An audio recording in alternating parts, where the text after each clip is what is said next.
see me. But this video, I'm bending down because I think the camera's up too high. So in the last part of the video, the part one, I took a 64.5 289 5 bolt. I'll explain that if you don't know. And I put in a 302. Again, I didn't know, but I'm learning right now. And I put in a 302 6 bolt. So now I'm going to go over some. I'm just going to go over a bunch of things in this video.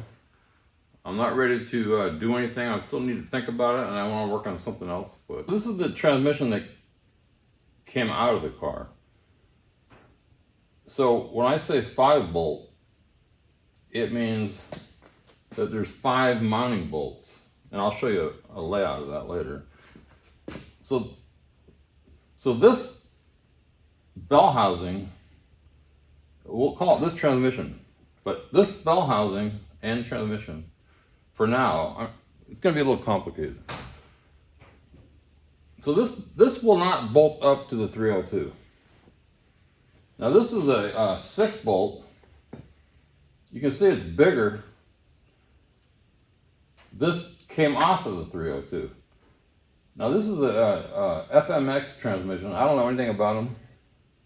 This is a C4 transmission. But I rebuilt that C4, and I'm gonna go into some more stuff.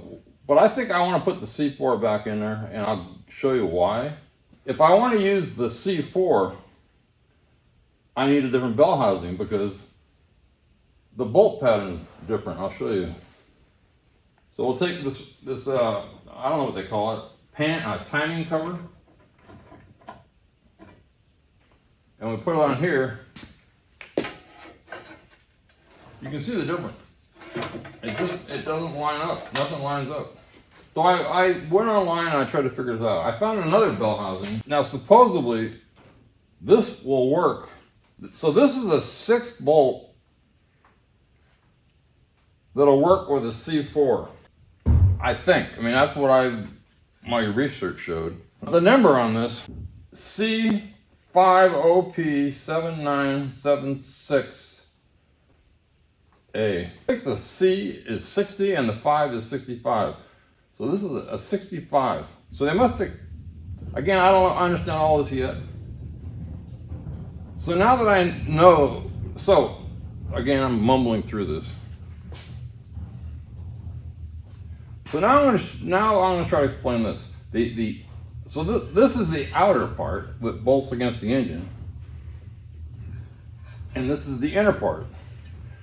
Now we have 1, 2, 3, 4, 5, 6, 7. Let me count that again. 1, 2, 3, 4, 5, 6, 7. 1, 2, 3, 4, 5, 6, 7. Now, if this diameter is right, which I'm pretty sure it is, I can take off this bell housing, put this bell housing on, and bolt it into the 302. I haven't tried this yet, but I would think these two holes should match. They do. But here you can see the differences. But basically, I'm pretty sure I can take this bell housing, put it on that C4, and I can put the C4 onto the 302. Now I'm going to show you some reasons why I'm going to do that. So this isn't the way, but this is the timing plate off the C4. And this is the one I just bought. Again, I'm just showing you the same thing. They're different.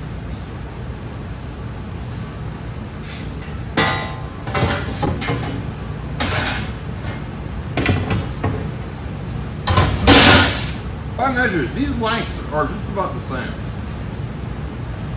But this transmission mounting point is different than this one. This one is 2 to 3 inches further this way. I guess what I'm saying is I cannot use this with this unless I modify it. This one has the emergency brake set up with this piece. I have to modify it. If I want to use this, I gotta go out another 2 to 3 inches.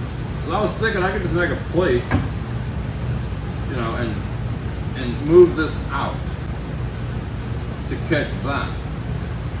But then the emergency brake isn't going to work. And the drive shaft's not going to work. So this is the one that came out of the C4 289. This is the one that came out of the 69 LTD 302. They're different. These holes are the same. But you can see that's different. I could do all that, but I don't see the point. I'm not even sure I'm going to keep the 302. Maybe I'll go to the 427 or whatever it had originally. Since it's a different car, this drive shaft is wrong. I mean, there's 3 inches difference. So that would mean I'd have to modify this to work in my car. I don't want to do that. So I think the spline is different here and here, meaning what slides into there. So this is the torque converter out of the FMX 302. This is the torque converter out of the C4. They're a different size. That's one thing.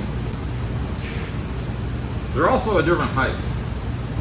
I guess the bottom line what I'm saying is be careful when if you switch transmissions or bell housings, make sure you get the right torque converter that goes with that bell housing and goes with that transmission. So we got a drive shaft problem, a cross member problem, the linkage is going to be different, the flywheels are different. So make sure if you switch anything that you get the right bell housing, the right torque converter, the right flywheel. Well, I don't want to go through all that.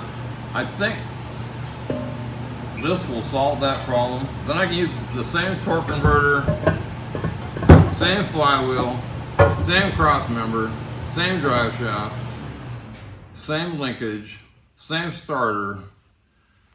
So here's the FMX 6-bolt. 1, 2, 3, 4, 5, 6. And then you got 2 starter holes. Now here's the 289 64.5. I think the reason that bell housing works is I think after, like in 1965, they still came out with a 289 that was a 6-bolt. I hope I said that right. But anyway, here's a 1, 2, 3, 4, 5, and 2 starter bolts. That's the difference. So going on to another subject. I need an engine stand, a run stand. So I'm going to share my plans. I want to be able to put an engine and a transmission on here. Now I had some guy off Marketplace and he just wasn't able to finish it. So I said, just give me what you got. And this is what I got. So this has been sitting around for 6 months or so, but this piece here, if I can explain this, I'm going to cut this open and slip this in so it slides. Then I'm going to put cross braces across. Again, this is just the beginning of this. It doesn't make sense. Right now I'm looking at how do I cut this thing. So I'm going to cut that open. I'm going to slip this on and see if it slides. Oh yeah, one more thing. I realized that I don't have that timing plate for this. So I had to, yesterday I ordered that timing plate. So everything's gonna be on hold for a while. Anyway, that's where I'm at. It's just gonna be ongoing. Okay, so now I'm just gonna go over this. I went over it in the last video, but it doesn't hurt to talk about this stuff. If you're thinking about doing the same thing. The throttle linkage. The throttle linkage bolts right here and it hooks to there. I mean, that is still in the car. We'll get back to that. This also came with a generator in this year, in this engine. I don't know about any other engine. So I did have to switch the intake mount, the exhaust manifold on the driver's side. It's off because I stuck it on the engine up in here. The engine mounts off of this 289 and put it on the 302 and they bolt right in. The radiator fits. Now that engine has a alternator. So I don't know what that means right now about, because this came with a regulator. I don't know if that alternator has a built-in regulator. I don't know. Meaning, I'm not sure about the wiring. I still know there's only the same amount of wiring is coming out of the engine from the fuse box. I guess that's what I'm saying. There's still 4 wires. It's just a matter of configuring them. I think that's it. So what am I going to do with this engine? I'm probably going to tear it apart. I just don't know when. I don't feel like doing it. And I don't want to put a ton of money into an engine that I'll probably never use again. It's not locked up. You saw it. I did a compression test. That's why I pulled it out. It failed compression. The rings are probably shot. So if you can follow this video I'm making, this is I'm under the car. Here's the back of the transmission without the flex plate. So this is a shift linkage. If you see it, it goes right into, where's that? Here. Is this rod, the end of that bolt. Can't really get it in unless you loosen these. You see this rod that's going to that, in the foreground there is a nut, and behind the rod. Okay, well I don't know if you understood that other part of the video, but this screws into the block. But to get this piece out, I was trying to show there's a bolt here and a bolt here. But this is a piece that comes down from the column shift above, and it has there's a piece here that goes like that. I only have one hand, and then that piece, the washer goes on top of that, and then this locks through this rod that's coming through.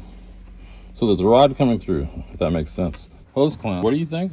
I think it said this doesn't slide any more than that. I mean, so maybe if somebody put that on there to get rid of slop. So I gotta cut this open to get that nut out of the hood.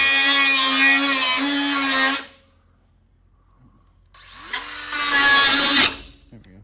I had to fold this piece of metal back. Now I gotta weld something underneath there. So we made this piece. This will slip in, and he's gonna weld it shut. Okay, we got this back together.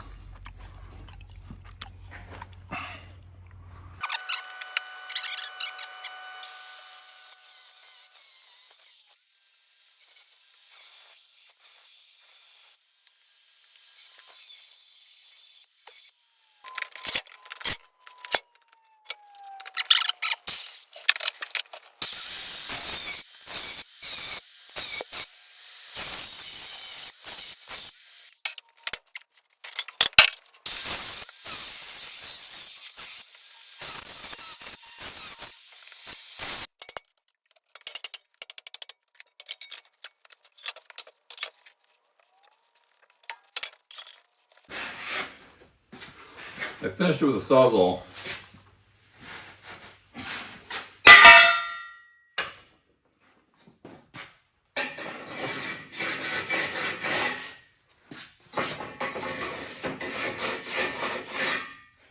Okay, I got it all cleaned up. All these parts cleaned up. Next step, I'm gonna get more of these. I just gotta figure out exactly what length I want.